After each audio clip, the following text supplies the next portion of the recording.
Hermanos, Dios los bendiga a todos en el nombre del Señor Jesucristo.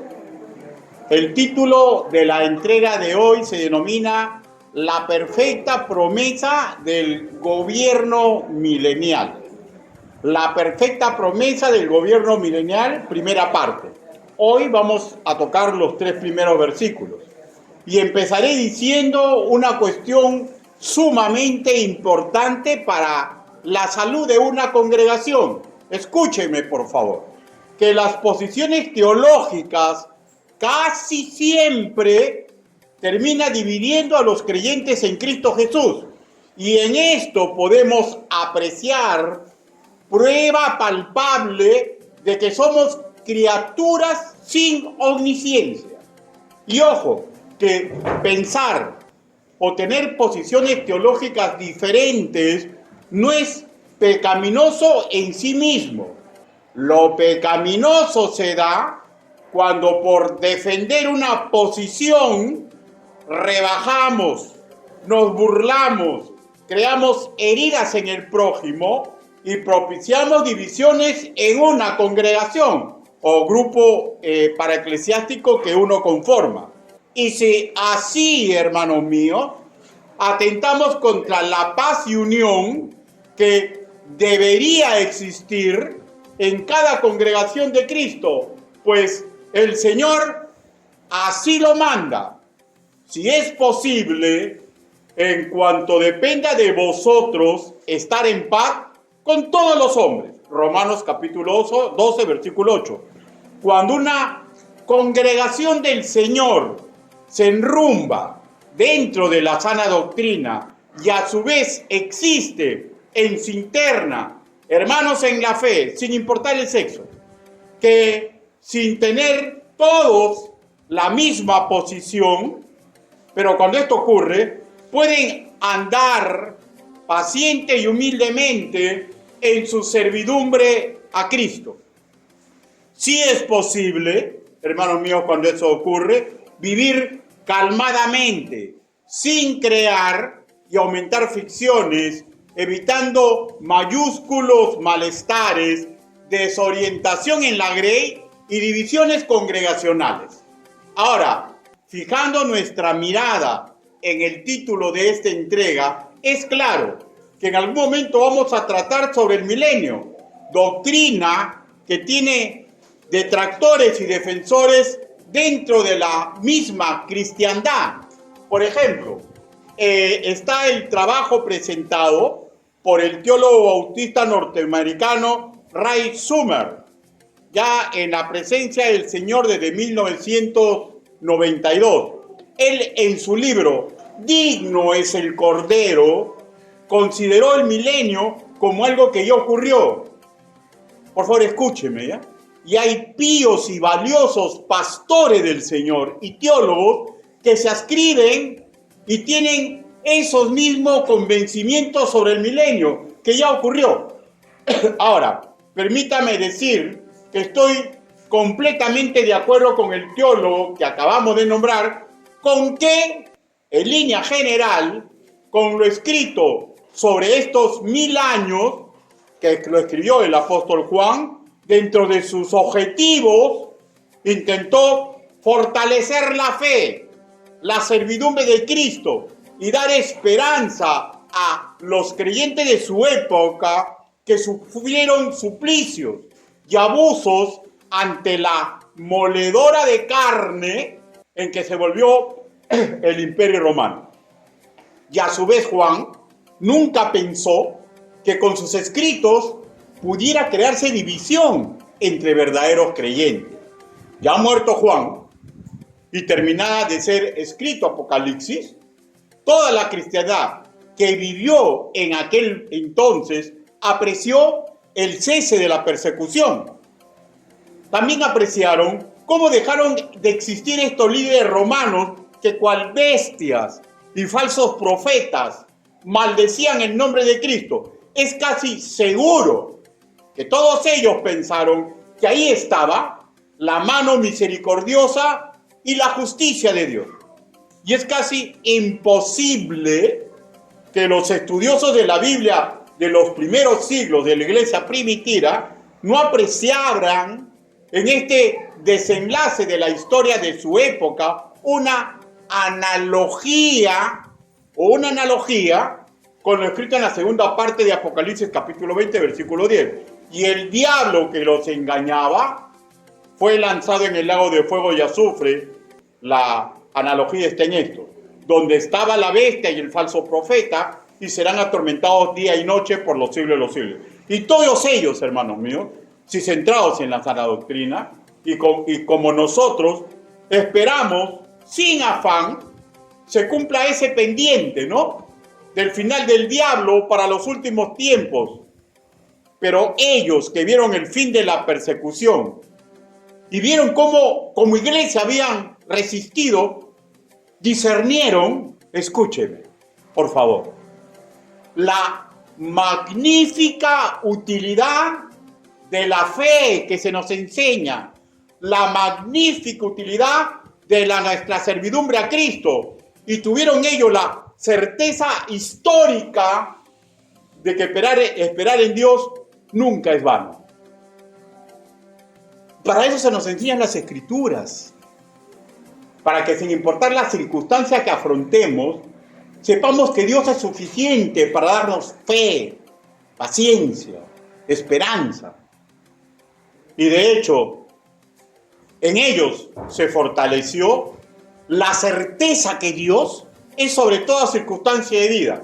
Pero es muy aventurado afirmar que tajantemente esto es una prueba de que el milenio ya ocurrió, ya se cumplió. Sobre las posturas teológicas a mérito del milenio, el pastor Edwin de Pascale, en su prédica El Fin, que fue expuesta en el año 2010, especificó 4 grupos: milenialistas, premilenialistas, postmilenialistas, preteristas, entre ellos parciales y totales. Por favor, escúcheme, ¿ya? Sobre el milenio, la postura de Edwin, que ha sido mi pastor, no es la mía, ¿ya? Es más, en algunas reuniones de trabajo pastorales, no siempre estuvimos de acuerdo en asuntos prácticos en bien de nuestra congregación. O sea, se discutía asuntos santos, ¿ya? Y a veces no estábamos de acuerdo.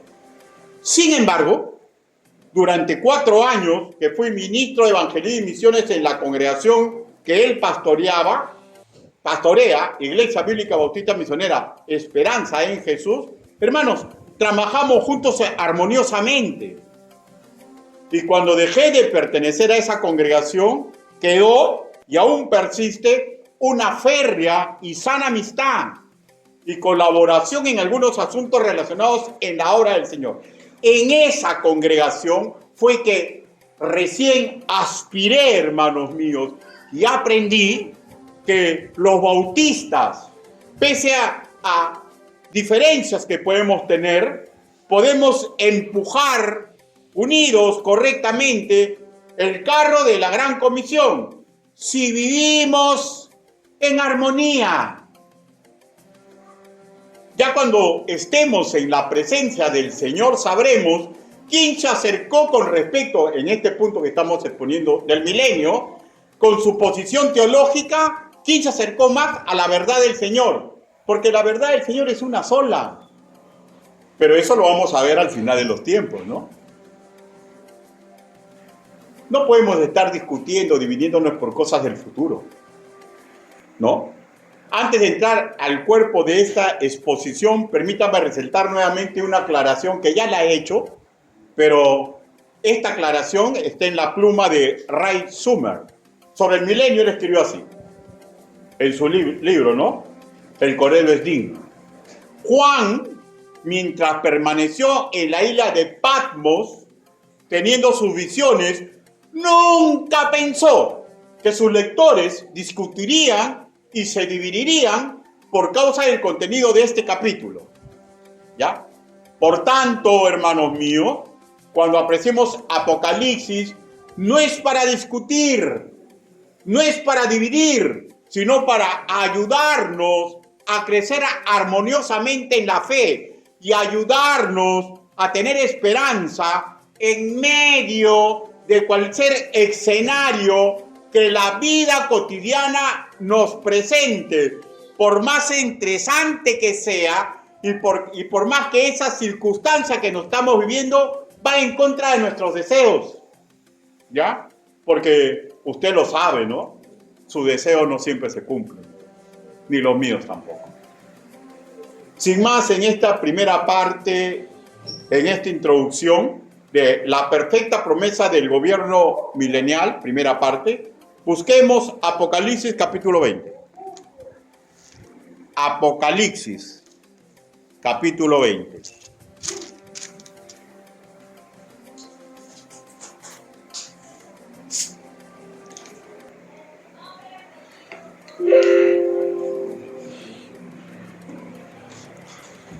Conforme lo vamos ubicando, como ya Máximo indicó, los que están delicaditos de salud, por favor, sentaditos, ¿ya? Pero los que ya lo ubicaron, se ponen de pie.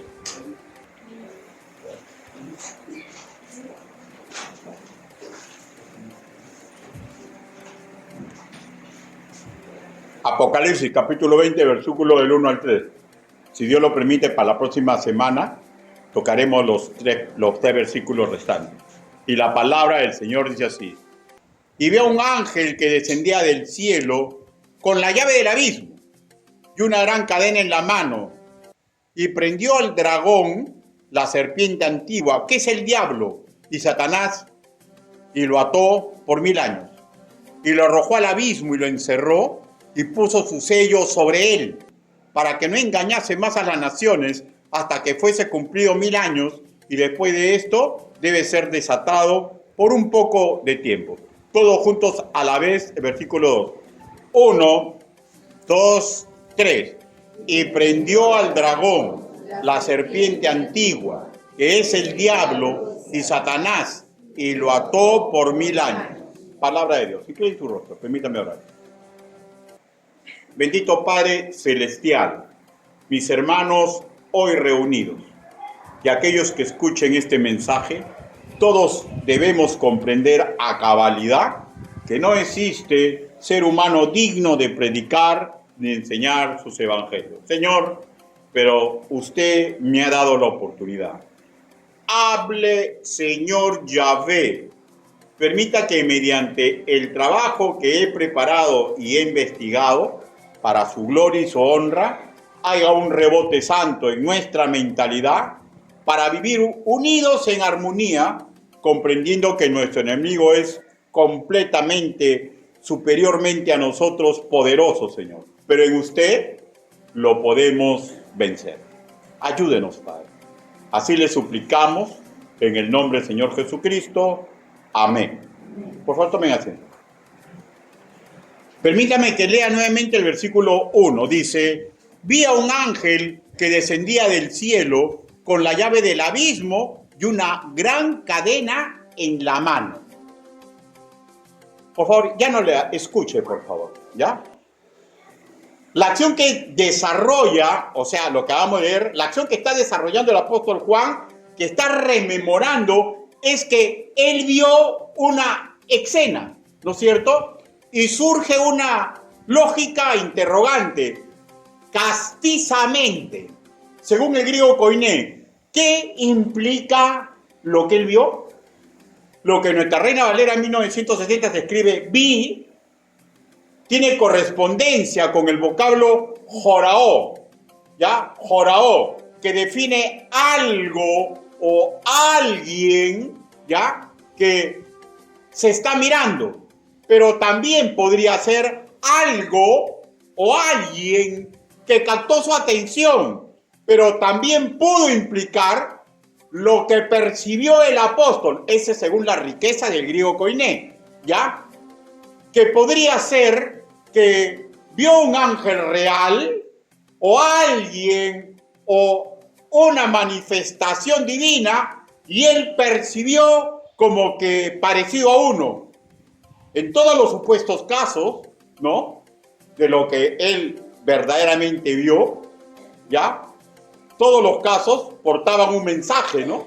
un mensaje y una demostración del poder de Dios, que es en sí lo que nos debe interesar, hermano. ¿Ya? A veces la cristiandad pierde tiempo en decir cuántas alas tiene un ángel, de qué tamaño es un ángel, el ángel es hombre, es mujer, es blanco, es moreno. Estamos pensando, hermano, lo que tenemos que ver con suma claridad en esta parte, porque si nos guiamos por el griego koiné, o sea, podrían ser cualquiera de estos tres casos. ¿Ya? Ahora, yo particularmente me inclino a pensar que vi un ángel, en el sentido estricto de la palabra.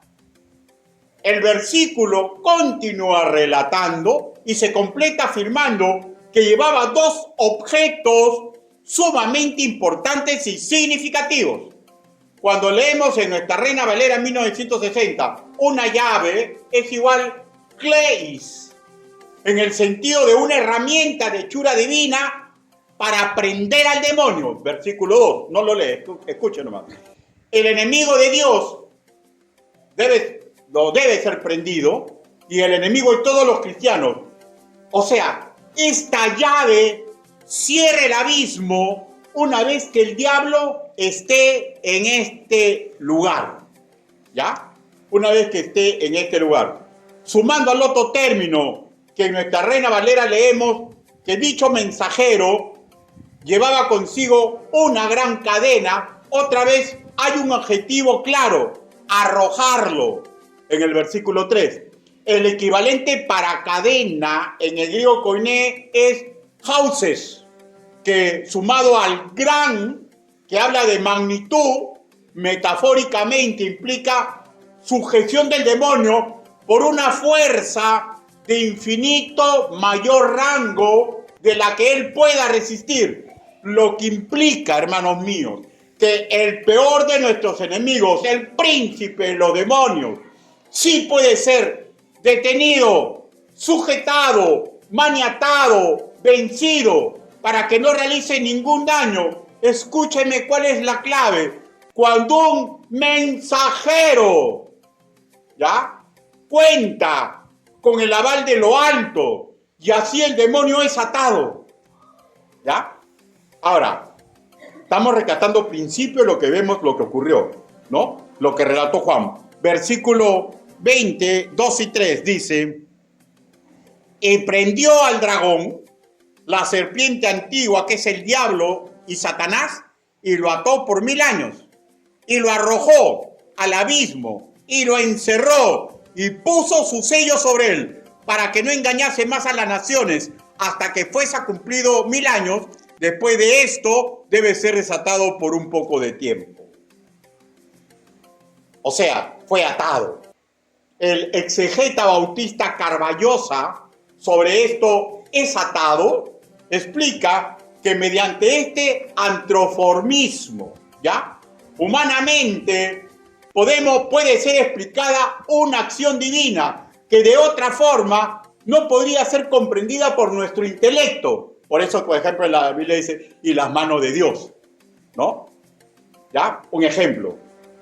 Si no, no podríamos comprender con nuestro corto intelecto lo que Dios puede y hace por nosotros.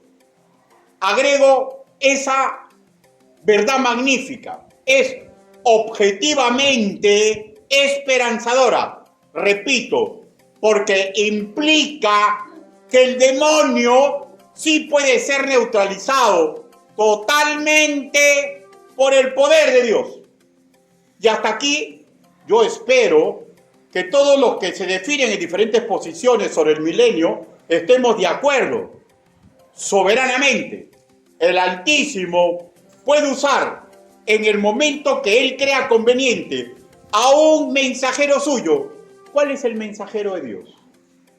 Todo aquel que nace de nuevo y decide imitar a Cristo en este plano. Mensajero también son los ángeles del Señor. Mensajero también, por eso que a los pastores se les llama ángel. Y cualquier expositor y cualquier persona que intenta ayudar mediante el poder de Dios, usando la bendita y perfecta palabra del Señor, es un mensajero del Señor. El demonio puede ser neutralizado totalmente por el poder de Dios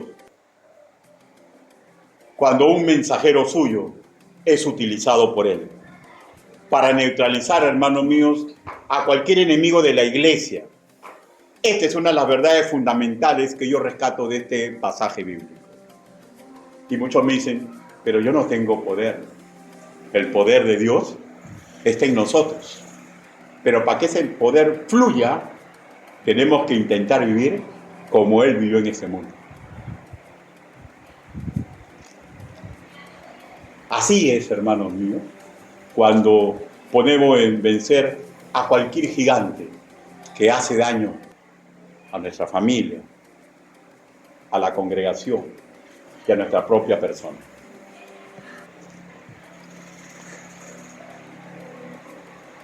Si el milenio ya se cumplió en la era del Imperio Romano, si se está cumpliendo en el hoy, o si se cumplirá al final de los tiempos, hermano, estas cosas, escúcheme por favor, ¿ya?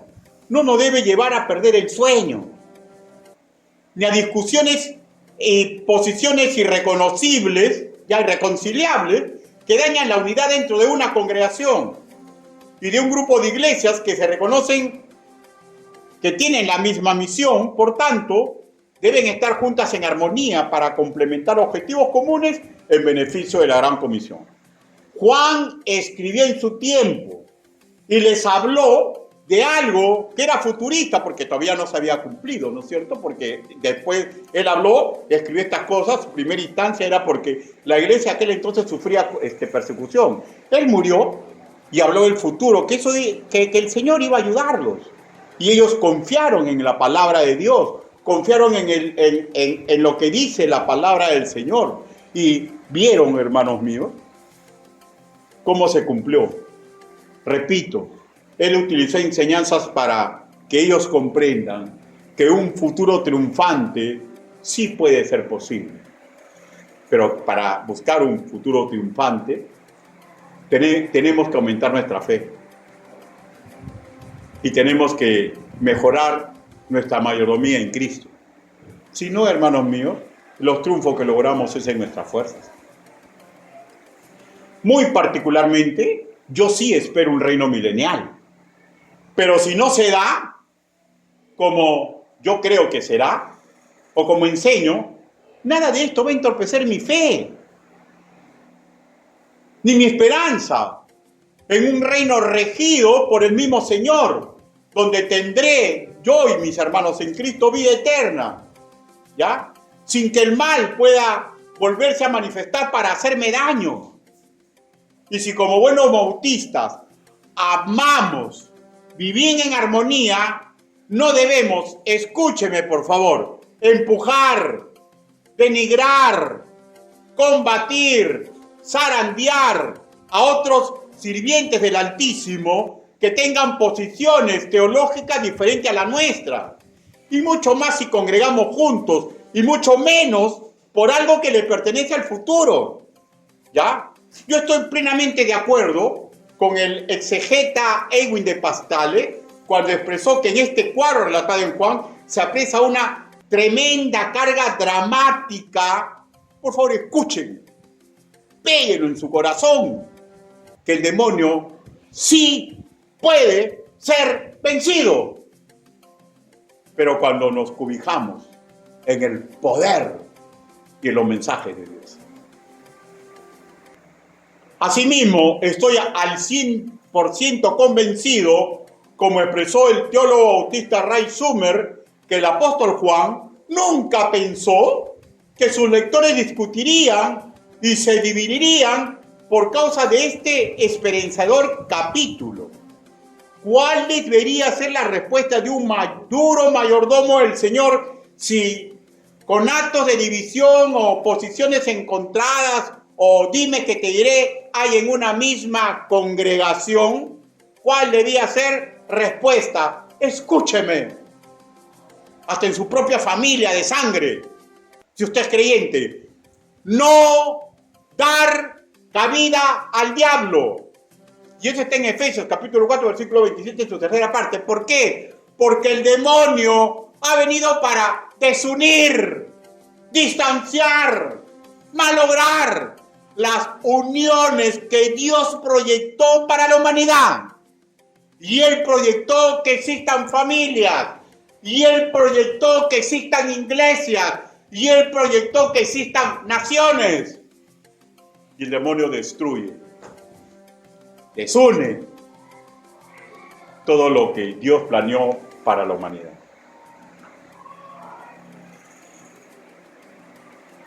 Respuesta: no dar cabida al demonio.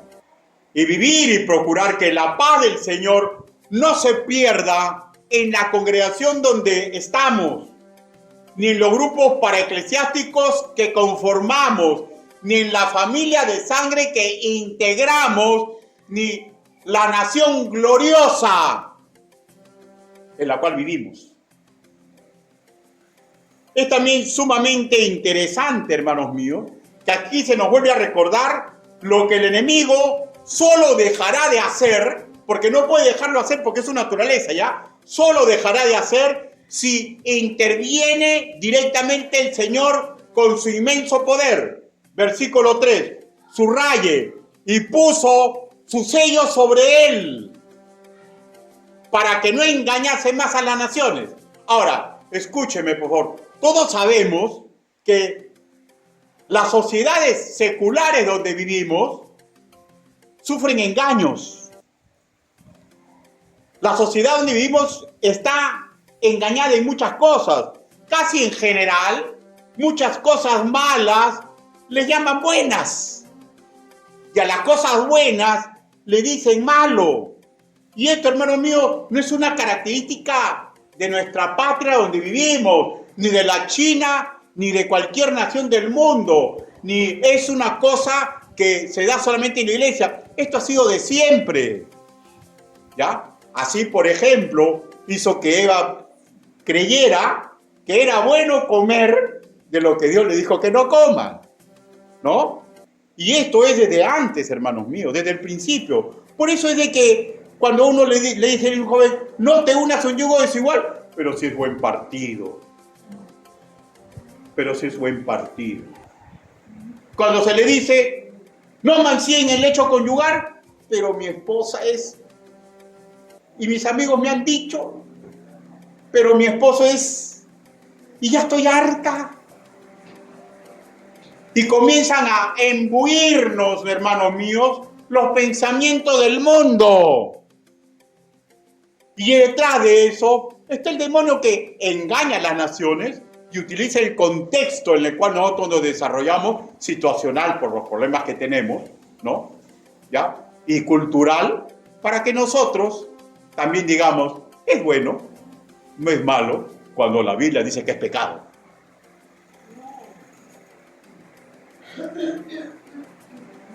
Pero la historia del cristianismo nos hace ver, ¿no?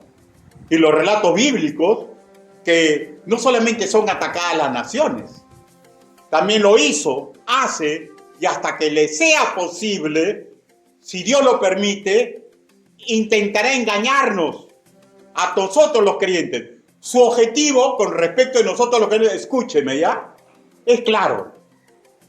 Quiere neutralizarnos, minimizarnos, entorpecernos como una unidad de combate que está destinada, así no lo quiera reconocer un creyente, que es una unidad de combate que debe de luchar por la gloria y la honra de Dios. Y va a intentar que la luz que nosotros irradiemos hacia los que se pierden como ovejas sin pastor sea una luz adulterada y sosa, para que se pierda el poder de Dios. Y ahí entra la responsabilidad de nosotros los creyentes. El versículo se completa así: hasta que fuese cumplirse 1000 años. Y después de esto debe ser desatado por un poco de tiempo. Hermanos, escúchenme. Hay de los que piensan, y todo mi respeto, que este versículo ya se cumplió en su totalidad. Y que los 1000 años son simbólicos a una larga temporada. Por ejemplo, los que piensan que ya se cumplió en la época de la persecución de la iglesia primitiva, en la época de Roma. Pregunto, la creencia de estos hermanos puede menguar mi fe y mi esperanza en el Señor? Yo la verdad lo dudo, pues mi fe y mi esperanza, y la misma en usted, hermano que me escucha, se sustenta en Dios mismo, manteniendo intimidad con Él, y no en la creencia de otros seres humanos, ¿ya? Así que cuando alguien me dice, no, es que la culpa es de mi pastor, no, la culpa es de mi hermano, no, la culpa es fulanito de tal, y por eso yo hago así, es claro, es mi intimidad con Dios la que está resentida, por eso que yo cedo a las cosas que el Señor no quiera que yo ceda. Hay de los que creen que este versículo se está cumpliendo en el tiempo presente, ¿ya? Y mi respeto a los que creen así. Y también le dan valor simbólico a los 1000 años. Y hay los que dicen, ¿ya?, que estos son para el futuro y que los 1000 años son cronológicos, ¿no es cierto?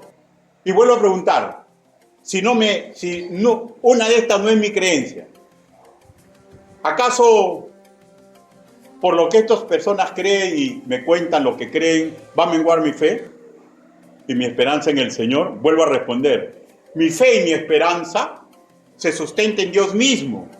Y para esto yo, Ricardo Gastón Noblecía, y cada uno de ustedes, si es su caso, tienen que mantener una intimidad con el Señor, porque la creencia de los hermanos no es suficiente para desbarrancar ni mi fe ni mi esperanza. Me desbarranco cuando pierdo intimidad con Dios. Ahora, pero ojo ya, no minimicemos los ataques que vienen del sistema del mundo. No minimicemos nuestro enfermo corazón, porque el enemigo espiritual que articula estas cosas, ¿ya? La Biblia en esta parte, valiéndose del contexto, nos habla de su poder, que no es poca cosa. Se le denomina dragón, ¿no? En castellano, ¿no es cierto? En griego con dracon. Esta figura representa que él se rebeló contra el orden divino y que usa la tiranía y la fuerza del mal para corromper toda la creación. También se le llama serpiente antigua, Ophis. Esta figura representa directamente al diablo, el que fue capaz, escúcheme ya, de engañar artera y maliciosamente a uno de los 2 seres humanos más capaces que existieron, a Eva, ¿ya? Y Eva hizo que Adán pise el palito. Entonces, pregunto, si esa es la capacidad del demonio contra la mujer más capaz, más inteligente que existió, pregunto, ¿alguno de ustedes o mi persona somos intelectualmente? ¿Hemos visto a Dios? ¿Hemos gozado directamente de Dios como Eva? Así que el que quiere estar firme, tenga cuidado, porque el demonio es sumamente artero.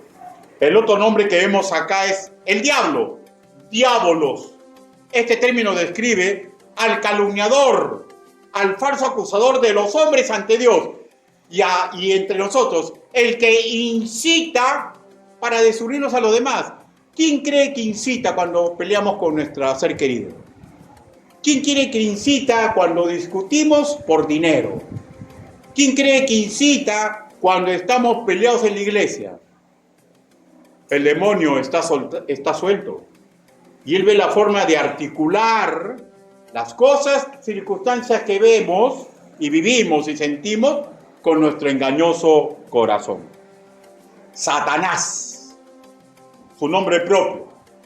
Y Satanás, sabemos, es el declarado enemigo de Dios, que odia todo lo relacionado con el Creador, por tanto a la humanidad. Y ni qué decir de la iglesia, ¿no? Y reitero, hermano mío, se nos dice que mediante el poder de Dios, ya, utilizando un mensajero suyo, este demonio puede ser neutralizado.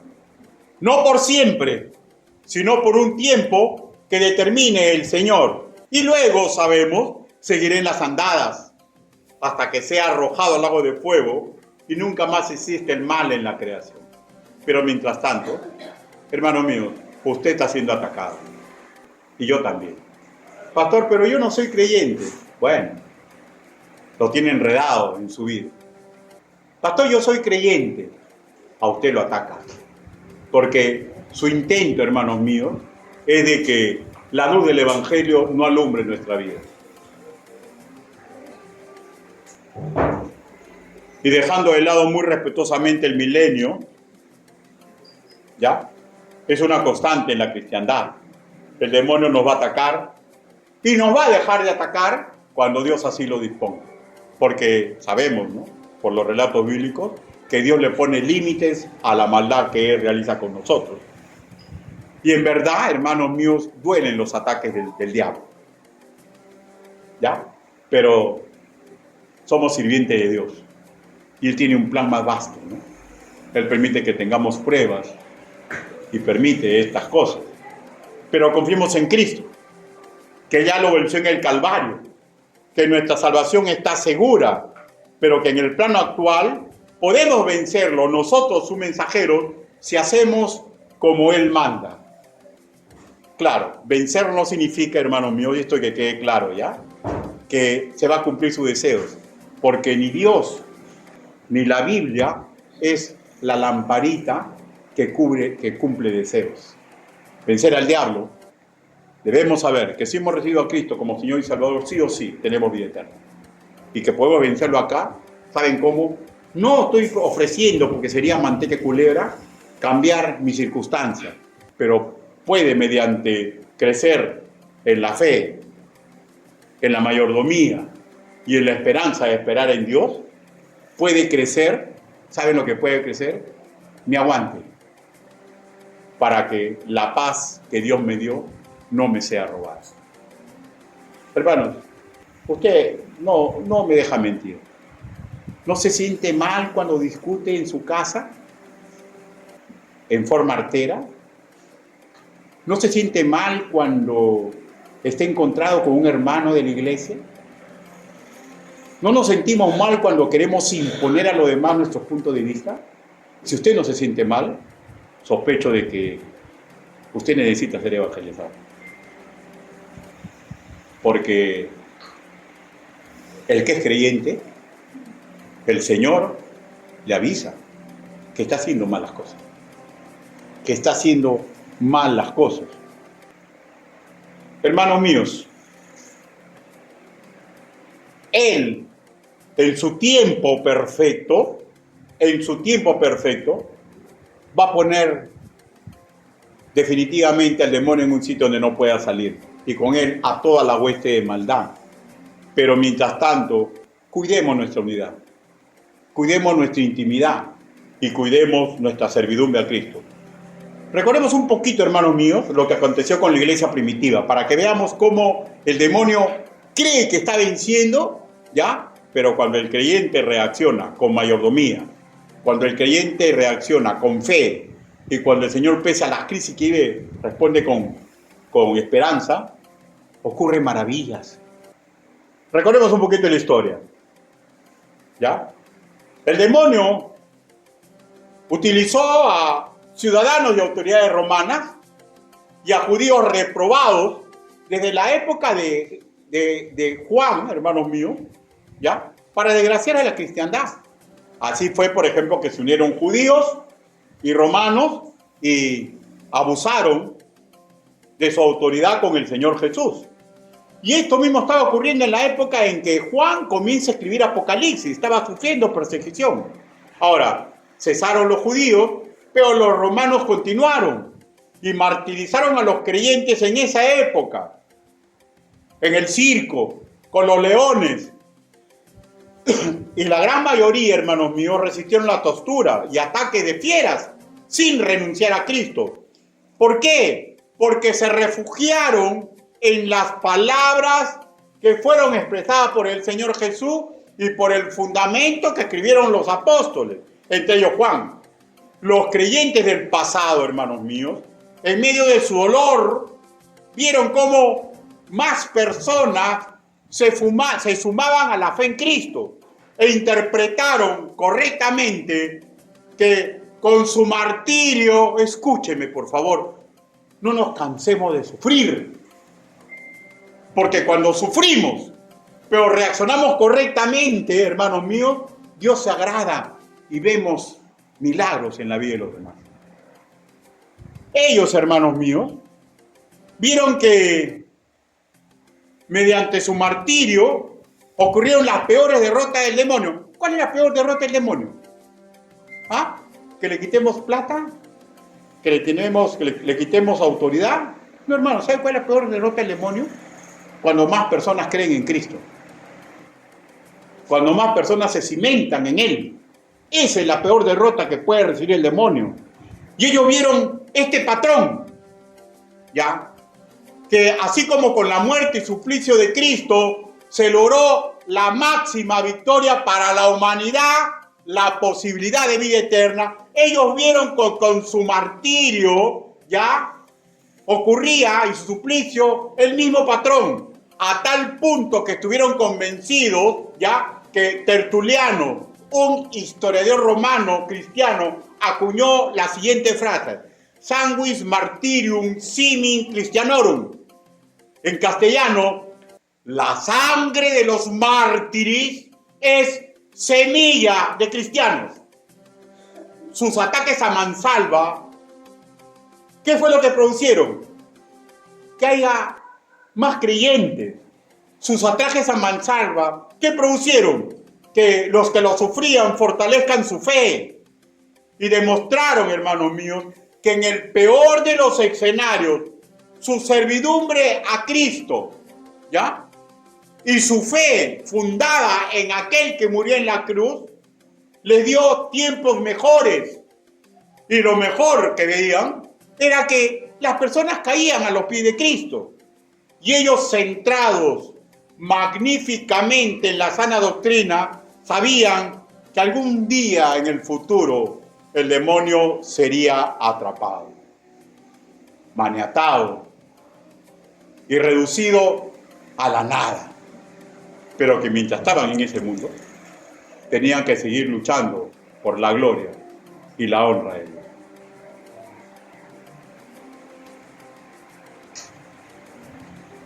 También, ¿qué aprendieron? Que agradar a Dios significaba no maldecir a los que lo perseguían. Que agradar a Dios significaba seguir respetando a las autoridades romanas. Romanos capítulo 13, versículo 1. Porque toda autoridad, ¿no? Es porque Dios la permite, hermano. ¿Ya? Y también significaba que la gran comisión no debía de menguar. Hermanos, a veces, y usted lo sabe, ¿no? ¡Ay! Me pinché el dedo, ya no voy a ir a la iglesia. ¡Ay! Tuve problemas con fulano y tal, ya no voy a cantar. ¡Ay! Tal cosa, ya no, y dejan. Hermanos, ¿saben cómo ellos adoraban, hermanos míos?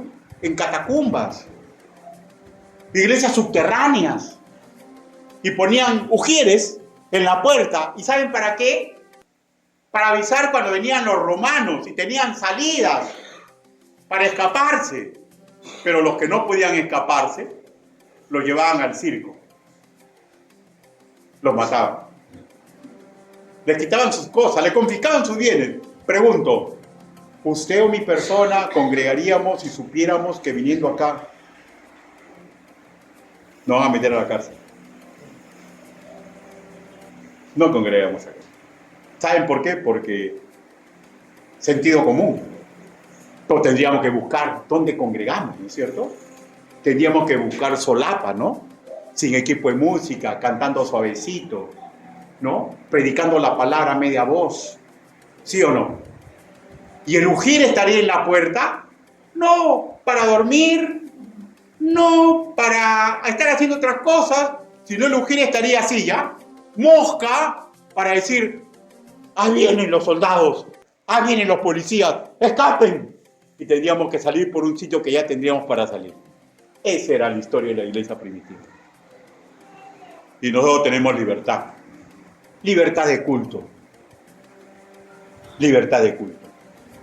Pero a veces olvidamos que nuestro testimonio ante Dios y ante los ángeles es la que hace reproducir la semilla del cristianismo. Hermanos míos, hoy no tenemos persecución, pero por igual, ¿no? Tenemos que cuidar nuestra intimidad con Cristo. Tenemos que cuidar nuestra mayordomía. Tenemos que cuidar nuestra unidad. Tenemos que vivir en paz y sosegadamente. Hermanos, dentro de pocos días, ¿no?, va a juramentar una nueva presidenta, ¿no? ¿Sí o no?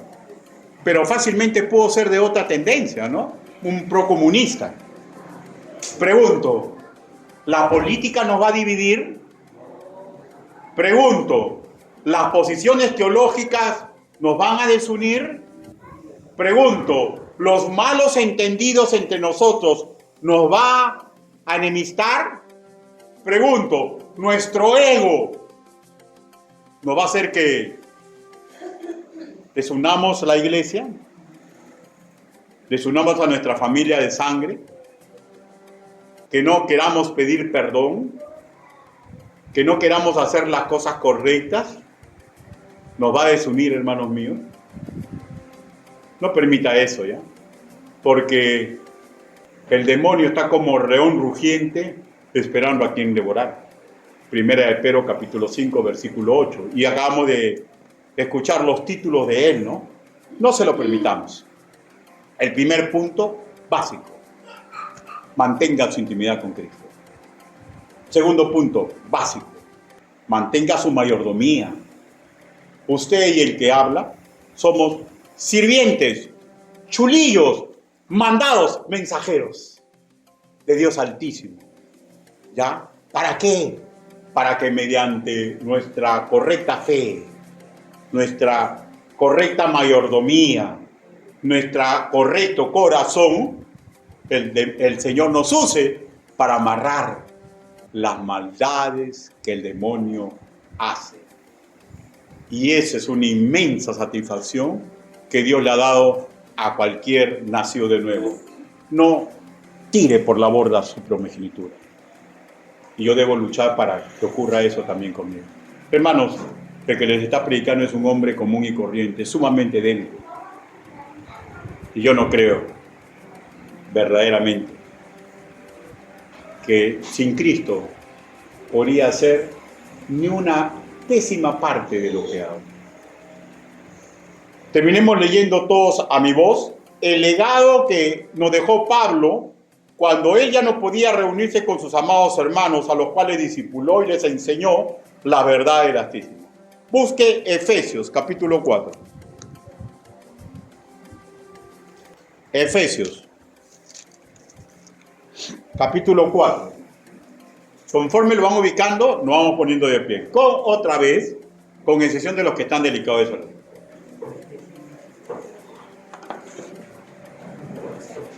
Efesios, capítulo 4. Versículo del 1 al 7. ¿Lo tenemos, hermano? A esperar que... Los que están delicaditos, sentaditos nomás, no hay ningún problema. Efesios, capítulo 4. Miren el legado que dejó Pablo. Ella no podía ir a reunirse porque estaba presa, pero los había discipulado. Y le recordó lo que es la voluntad para nosotros también. Versículo 1. A mi voz. 1, 2, 3. Yo pues, preso en el Señor, os ruego que andéis como es digno de la vocación con que fuiste llamado, con toda humildad y mansedumbre, soportándoos con paciencia los unos a los otros en amor, solícitos en guardar la unidad del Espíritu en el vínculo de la paz, un cuerpo y un espíritu, como fuisteis también llamados en una misma esperanza de vuestra vocación. Un Señor, una fe, un bautismo, un Dios y Padre de todos, el cual es sobre todos y por todos y en todos. Versículo 7. Pero a cada uno de nosotros fue dada la gracia conforme a la medida del don de Cristo. Palabra de Dios. Todo lo que usted tiene es por gracia. Todo lo que yo tengo es por gracia. Inclinemos nuestro rostro. Vamos a orar. Bendito Padre Celestial, no permita, Santo Padre, que ocurra en nosotros con lo que está ocurriendo en otros sitios, Señor.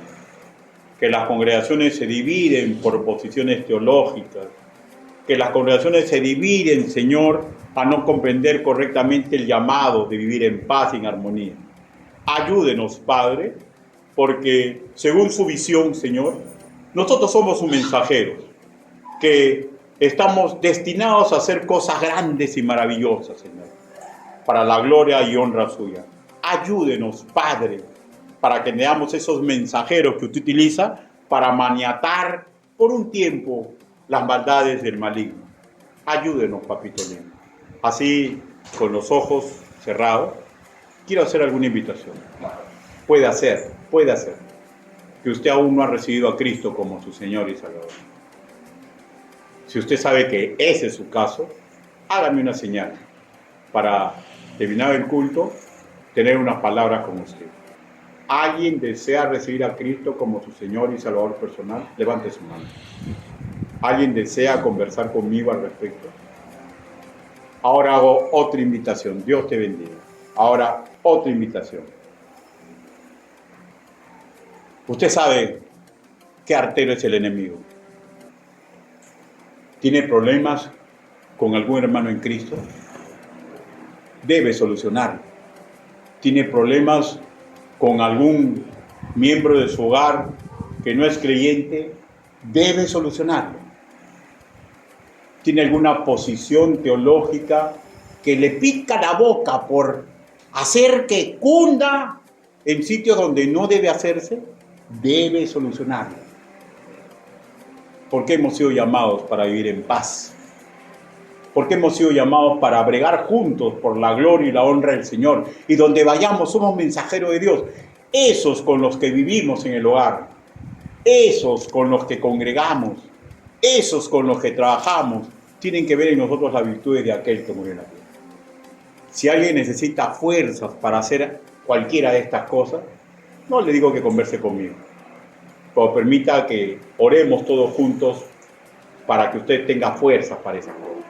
¿Alguien desea que oremos por él o por ella? Levante su mano. Dios te bendiga. ¿Alguien más? Dios te bendiga. ¿Alguien más desea que oremos por él? Dios te bendiga. ¿Alguien más? Dios te bendiga.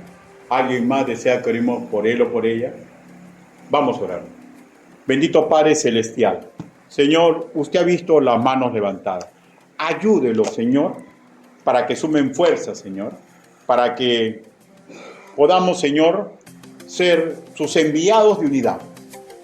Para que podamos ser, Señor, aquellos que reproducimos sus virtudes, pese a nuestros manifiestas incapacidades y errores. Señor, y ayuda a mis hermanos que no levantaron la mano, porque tarde o temprano van a ser pedidos para ser zarandeados. Y cuando sean zarandeados, Señor, haz que recuerden todo el conocimiento que están recibiendo por mantener unidad con usted, intimidad con usted. Señor, y si alguno de mis hermanos aquí presentes, o en mí mismo, Señor, no tenemos intimidad con usted, y lo que estamos gozando para nuestros tiempos es el tanque que hemos almacenado, Señor, que sepamos claramente que ese tanque se va a agotar. Porque la intimidad con usted no es una vez cada semana, Señor, sino es todos los días de nuestra vida. Ayúdenos, Padre, porque el demonio está listo para desgraciar a nuestra congregación, a nuestra familia de sangre y de cualquier organismo que nosotros componemos. Así le pedimos, así le suplicamos, en el nombre bendito, precioso y poderoso del Señor Jesucristo. Amén. Hermanos, Dios los bendiga.